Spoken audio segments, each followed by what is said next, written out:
Alam nyo mga buddy, magluluto lalaswahan mo natin yung pako-pako mga buddy. Yan, dito natin lalagay sa mainit na tubig.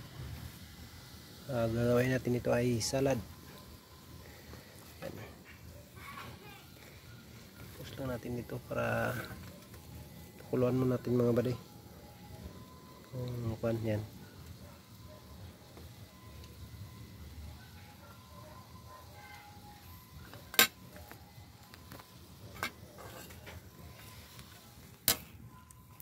baga paanoin mo natin sa padaan natin sa mainit na tubig bago natin isalad.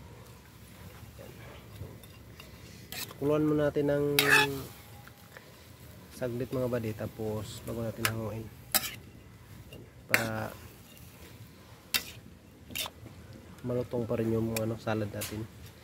Tawag dito sa amin mga buddy ay pako-pako. Yan, pako-pako ang tawag dito.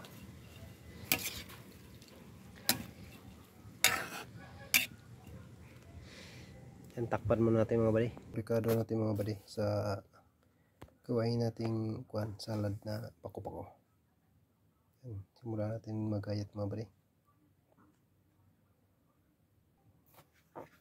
Tomatis. Natin ng mga pinong buddy.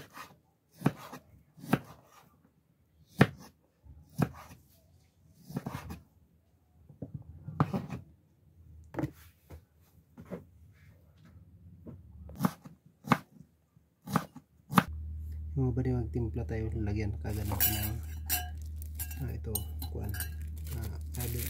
aerosol, tapos paminta. Ito na timpla natin yung ricado, tapos suka mga buddy. Ito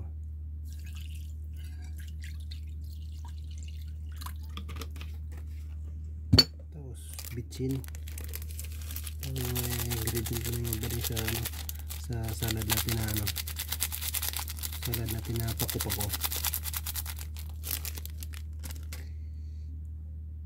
Yan ang pako-pako natin mga buddy. Tapos ito yung ingredient natin, ito kalamansi at kamatis, luya, sibuyas. Yan mga buddy. So, tunawin mo natin yung asin dito buddy sa suka na may paminta. Lagyan na natin yung pako mga buddy. Yan.